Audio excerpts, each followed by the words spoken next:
High Tojo মামা family. তো তোজোবাবুর এই ভিডিওটা করা হচ্ছে তোজোবাবুর একটা মিমির জন্য। উনি কিউএনএ তে আমাকে দিয়েছেন যে ব্রোজো কেমন ছিল, ব্রোজো কী করে আমাদের ছেড়ে গেল সেটা উনি জানতে চেয়েছেন।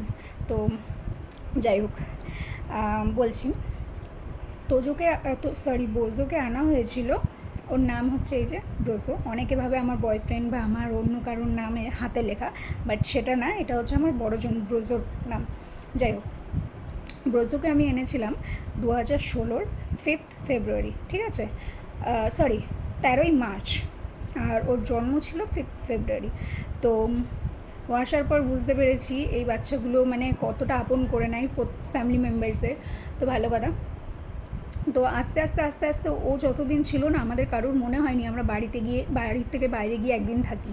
ইভেন আমি তখন মানে চাকরি করতাম, তো অফিস থেকে ছুটি হওয়ার সাথে এরকম কোনো দিন যাইনি যে বন্ধুবান্ধব যদি একটু চা খেতেও দাঁড়িয়েছে আমি চা খেতে দাঁড়িয়েছি, মানে বাড়ি এসি কতক্ষণে আসবো, ওকে নেবো, এরকম একটা ব্যাপার, কারণ ও আমাদের প্রথম ছিল।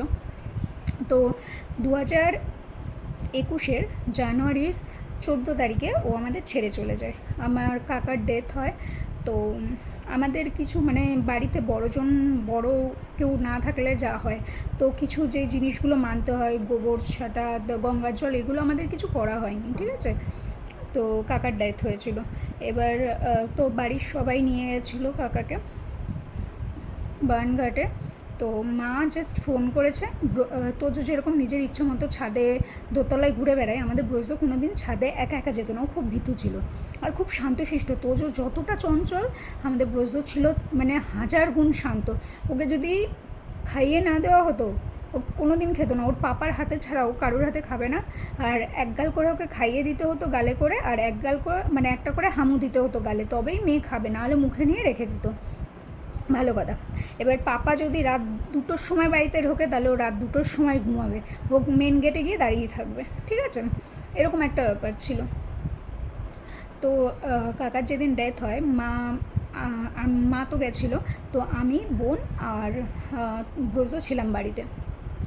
মা আমাকে জাস্ট ফোন করে বললো যে হয়ে গেছে ওখানকার কাজ, ওরা এবার স্নান করবে।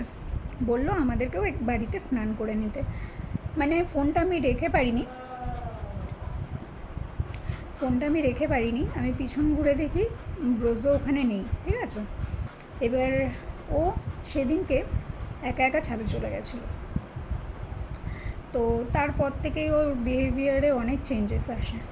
যেরকম ও কোনো দিন মানে এরকম ছিল না যে কী বলবো, অ্যাংরি ছিল না ও কোনো দিনই। খুব শান্তশিষ্ট ছিল। যেখানে বসিয়ে রাখবে সেইখানে বসিয়ে রাখা। কিন্তু সেই দিনের পর থেকে আস্তে আস্তে ও অ্যাগ্রেসিভ হয়ে যায়, মানে ঘ্যাতাও হয়ে যায়। যেটা মা বলছে, আগে যেরকম মার কথা শুনতো সেই সব কোনো জিনিসই ছিল না। মানে একটা কথা বলছে ও শুনবে না।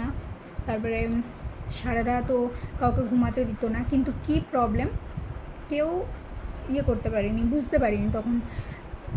কাকার কাজ হয়েছে 16 দিনে। তো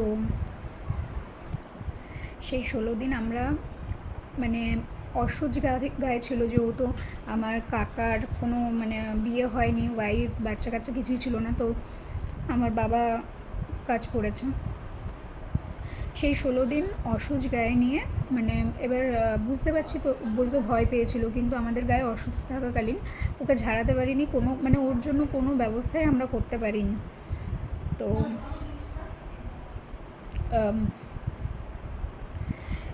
যখন যেদিন শ্রাদ্ধর কাজ হয়, আমাদের যে বাড়ির ব্রাহ্মণ আছেন, ব্রোজো তোজো যেরকম পুজো দিলে বসে থাকে, ব্রোজো সবসময়ই থাকতো গোপালের কাছে। ওই 16 দিন মানে ও না মার আগে পিছে, যে মেয়ে বাবাকে জ্বরেই ছাড়া ঘুমাতো না, সেই মেয়ে বাবার কাছে শুচ্ছে না, রাত্রে শুতো না, সারা রাত জ্বালাতো, মানে ঘুমাতে দিচ্ছে না। আমরা 16টা দিন এই 4-5টা মানুষ কেউ ঘুমায়নি, এক তো অসুস্থ গায়ে, তার মধ্যে এরকম। এবার 16 দিন ওর ডাক্তার, বাড়িতে ডাক্তার ছিল, 16 দিন ওর ডাক্তার কোনো মানে মেডিসিন চেঞ্জ করে করে করে করে দেখেছে যে এটা না এটা, কিন্তু এক্স্যাক্ট ওর বডি চেক আপ করানো হয়, কোনো মানে শরীরে ঠাকুরের ইচ্ছায় ওর কোনো রোগ ছিল না, হেলদি ছিল, কারণ ব্রোজোর ফ্যামিলির সব বাচ্চারাই হেলদি। তো আজকে রাত্রিরে কাকার কাজ মানে খাওয়া দাওয়া আমরা করে উঠলাম। আর শ্রাদ্ধর কথা যেটা বলছিলাম, শ্রাদ্ধর দিন আমাদের যে ব্রাহ্মণ উপরে কাজ করছিলেন, ব্রজকে দেখে ওনার একটু ডাউট হয়।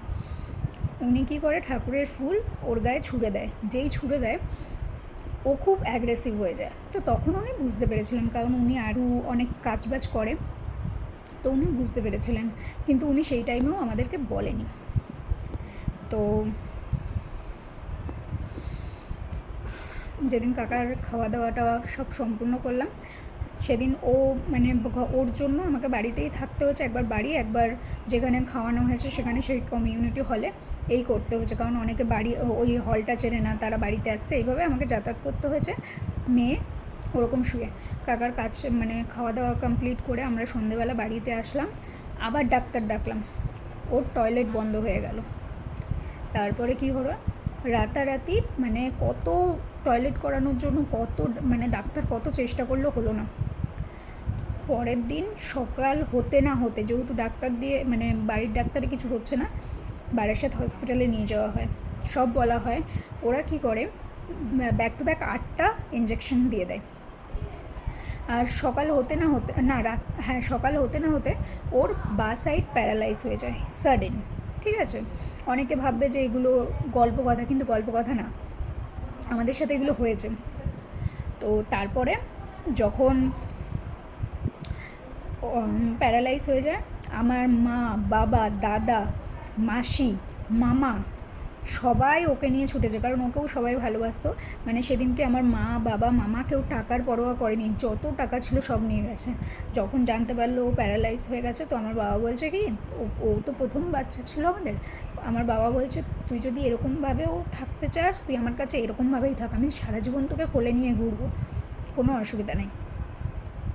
তো ভালো কথা, 1 সপ্তাহ ইঞ্জেকশন দিয়ে দিয়েছিল, ঠিক আছে, কিনতে হয়েছিল। তো মা বলছে কি যে এক্ষুনি কিনে নাও, বাড়িতে ইঞ্জেকশনটা ওরা এসে বাড়িতে করে দিয়ে যাবে, প্রাইভেটে তো লোক ছিল। তো ও সেই টাইমটাও দেয়নি, হসপিটাল থেকে ওকে বাড়িতে আনা হলো। বাড়িতে আনার পর আমার কোলে দিল জাস্ট, তার আগে বাবা এসে বলছে ও প্যারালাইজ হয়ে গেছে। আমি বাড়িতে ছিলাম একা, বলছে প্যারালাইজ হয়ে গেছে। তো বাবা বলছে ও থাক, আমার কাছে থাক, আমার কোলে পিঠেই ঘুরবে। এমনিতেই তো ও কোলে কোলে বেশি ঘুরতো, অনেক বড় লম্বা ছিল, কিন্তু তারপরেও কোলে কোলেই ঘুরতো বেশি। তো আসলো, আমি কোলে নিলাম। এবার আমি তো কোনো দিন ওরকম দেখিনি ওকে, আমি কোলে নিয়েছি। 2 মিনিট না, আমি ওকে দেখে কেঁদে দিয়েছিলাম বলে ও সেটা নিতে পারিনি, সঙ্গে সঙ্গে চলে গেছে। তো সেদিন এবার ও কী খাবে, মানে মা বাবা ভাবছে ডাক্তার বলেছে, এতগুলো ইঞ্জেকশন লিখে দিয়েছে, সবই আনা হয়েছে, বাড়িতে করানো হবে, ঠিক হয়ে যাবে। আর বাকি রইল বাঁ সাইডটা, ও তো আমাদের কোলে পিঠেই থাকতো।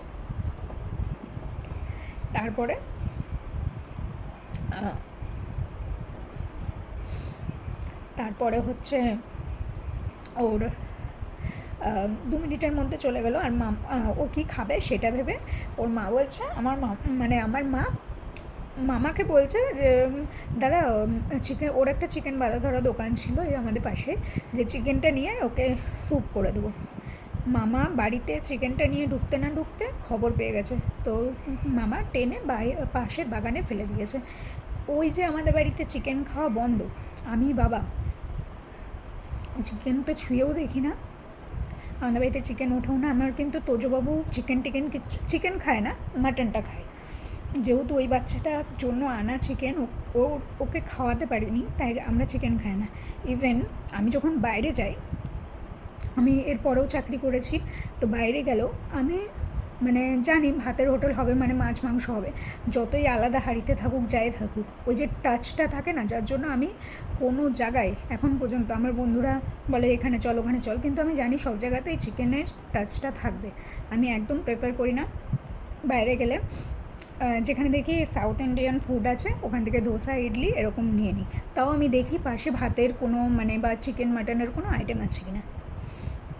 তো এই হচ্ছে ব্যাপার। তারপরে আমরা মানে ব্রজোকে কিন্তু আমরা বাড়িতেই রেখেছি, আমাদের বাড়িতে একটা তুলসীতলা আছে, দেখবেন তোজোকে বলি যে যা মাসিমণির কাছে যা। তো ওই তুলসী তলাটা নিচে আমাদের ব্রজো আছে। তো ওকে বাড়ির বাইরে আমরা দেইনি, যে আমাদের বাচ্চা তো বাড়িতেই থাক। সেই নিয়ে অনেকে ভয় দেখিয়েছে, বিশেষ করে এখানে কিছু গণ্যমান্য ব্যক্তি আছে যারা যে ভয় দেখিয়েছে যে ওকে যদি বাড়িতে রাখা হয় তাহলে তোমরা উচ্ছেদ হয়ে যাবে। তো উচ্ছেদ করার ব্যবস্থাটাও করেছিল বাড়িতে এসে, মানে বাইরের থেকে লোক আনিয়ে ভাঙচুর করে, মানে উনি যে ইয়েটা করেছিল সবাইকে রটিয়েছিল যে ওকে বাচ্চাটাকে বাড়িতে রাখা হচ্ছে তাই এদেরকে উচ্ছেদ হয়ে যেতে পারে হবে, তারপরে নির্বংশ হয়ে যাবে। তো আমার ভাই বলে কি, হলে তো আমার হবে, আমাদের হবে, বাইরের লোকের তো হবে না, ও কি গণনা করছে সেটা ওর কাছে থাক। যাই হোক, তো ওই গণনাটাকে সত্যি করার জন্য টাকা খাইয়ে লোক দিয়ে আমাদের বাড়ি ঘর ভাঙচুর করা, আমাদের নামে ফলস কেস দেওয়া, অনেক কিছু করেছে। সব কিছু দিয়ে তো বেরিয়ে এসেছি, কিন্তু যে বা যারা এগুলো করেছে তারা কিন্তু ভুগছে পদে পদে। কারণ আমাদের সাথে খারাপ জিনিস করে কেউ ভালো থাকতে পারে না। তো যাই হোক, ব্রজো বাড়িতেই আছে। তো ওই জায়গাটায়, আর আমাদের বাড়িটাও দেখবেন ব্রজো ভিলা লেখা, কারণ আমার বাবা সবসময় বলতো তো ব্রজোকে যে বাড়ি কাউকে দেবো না, বাড়ি তুই পাবি, তাই ওই বাড়ির নাম পুরো ব্রজো ভিলা দেওয়া। ঠিক আছে, এই হচ্ছে ব্যাপার। তো ও যাওয়ার পর ওর কাজ আমরা 3 দিনে করেছিলাম। ও যাওয়ার পর মানে দাঁতে দাঁত চেপেছিলাম যে আর কোনো বাচ্চা নেব না, আর কষ্ট নেওয়া যায় না। এবার যখন আমরা না মেশিনের মতো হয়ে গেছিলাম, যে সকালবেলা ঘুম থেকে উঠছি, অফিসে যাচ্ছি, বাবার কাছে, মা দোকানে, আর তারপরে আবার বাড়িতে আসছি, খাচ্ছি টাচ্ছি, ঘুমিয়ে পড়ছি, এরকম একটা মানে মেশিন যেরকম হয় সেরকম একটা আমাদের ইয়ে হয়ে গেছিলো। তো 2021-এ 5 তারিখ শনিবার ছিল, ঠিক আছে, মার্চের না মার্চের 14 তারিখ, ঠিক আছে, শনিবার ছিল 2021-এর মার্চের 14 তারিখ। আমার কি মনে হলো, আমি বলছি আর আমি পাচ্ছি না। এপ্রিল মাসে আমার বার্থডে ছিল, তো মার্চে আমি 13 তারিখে আমি বলছি আমি আর, মা তুমি টাকা রেডি করো, আমি কালকেই যাব বাচ্চা আনতে। ঠিক আছে, মানে আজকে শনিবার 5টা নাগাদ, 5টার ব্রেকে আমি মাকে ফোন করে বলছি টাকা রেডি রেখো, কালকে সানডে আমার অফিস ছুটি, আমি কালকে একটা বাচ্চা আনতে যাবো। তো ভালো কথা, মা টাকা রাখলো, কারণ আমাকে সবসময় বলা হয় তুমি গাড়ি কিনবে না, ইয়ে নেবে, মানে বাচ্চা নেবে। আমার ব্রজোকে আনার আগেও আমাকে বলেছিল যদি গাড়ি কিনিস তাহলে গাড়ি কেন, মানে স্কুটি, আর না হলে দেখ তুই কী করবি। তো আমার মনে হয়েছে গাড়ি কিনে ফেলে রাখার থেকে একটা বাচ্চা থাকলে কি ওর সাথে সারাদিন টাইম স্পেন্ড হয়ে যাবে, ভালো লাগবে। তো আমি প্রথমবারেও তাই করেছি, দ্বিতীয়বারেও তাই করেছি, আমি গাড়ি নিইনি, আমি বাচ্চাদের নেওয়া পছন্দ প্রেফার করেছি। তো তখনও আমি জানি না যে আমার ব্রজোর ব্লাড লাইন আমি নিতে চলেছি। আমি চলে গেছি ব্রজোকে যেখানে চাপ দিয়ে এনেছিলাম, আগে সেই ডক্টরের সাথে কথা বলেছি, তার ওখানে গেছি, গিয়ে তাকে বললাম এই অ্যাড্রেসে বাচ্চা হয়েছে কিনা, কারণ আমাকে তো জানতে হবে ওর মা দিদিমা বাচ্চা দিয়েছে কিনা। তো উনি বললো ওইখানে ওর মানে আমাদের ব্রজোর বোনের বাচ্চা হয়েছে। ঠিক আছে, আর লাকিলি সেই দিনই মানে যারা ওনার ছিল তারা বাইরে কোথাও যাচ্ছিল, তাদের ফ্লাইট ছিল 4:30টায়। ঠিক আছে, আমি তখন 2টো বাজে, এবার তারা বেরোবে, এবার লাস্টে কী করবে, সেই ভদ্রলোক তো বেরিয়ে গেল, কারণ আমাকে 10 মিনিট টাইম দেওয়া হয়েছিল, 10 থেকে 15 মিনিটের রাস্তা, আমাকে ট্যাক্সি ভাড়া এত ট্রাফিক 500 টাকা নিয়েছে। আমার তাতেও কোনো অসুবিধা নেই, আমি 12 টাকার ভাড়ার জায়গায় আমি 500 টাকা ভাড়া দিয়েছি। এখন আমি ভাবি, কারণ আমি তাও বুঝতে পারতাম না, কারণ আমি যখন যাই তখন আমার মাথায় ছিল ব্রজোর ব্লাড লাইন পেয়েছি, সে যাই বলুক না কেন আমি ওটাই নেব। তো যখন ফিরি তখন আমি বুঝতে পারলাম, তখন আর ট্যাক্সি পাইনি, তখন তোজোকে কিন্তু আমি বাসে নিয়ে এসেছি। ঠিক আছে, তখন দেখলাম 12 টাকা গাড়ি ভাড়া। ঠিক আছে, তো ঠিক আছে, ওটা ম্যাটার করে না। আমার ওখানে গিয়ে না মন থেকে চাইলো, যখন আমি এত বছর পর একটা বাচ্চা নিচ্ছি তাহলে আমার বড়জনের ব্লাড লাইনটাই হোক না। আর একটা কথা, তোজো হচ্ছে ব্রজোর বোনের মেয়ে, কিন্তু ব্রজো আর তোজোর বাবা কিন্তু এক। ঠিক আছে, তো ওর জন্য ওদের জন্ম টাইম থেকে শুরু করে আমি কিন্তু সবটাই জানি। তো এই হচ্ছে ব্যাপার। আর দেখিয়ে দিই ব্রজো তো সবসময় করি, এই যে আমার ব্রজো, উনি কিন্তু খুব সুন্দর, তোজোর থেকেও সুন্দরী উনি। তো এই হচ্ছে আমাদের ব্রজোর গল্প। ঠিক আছে।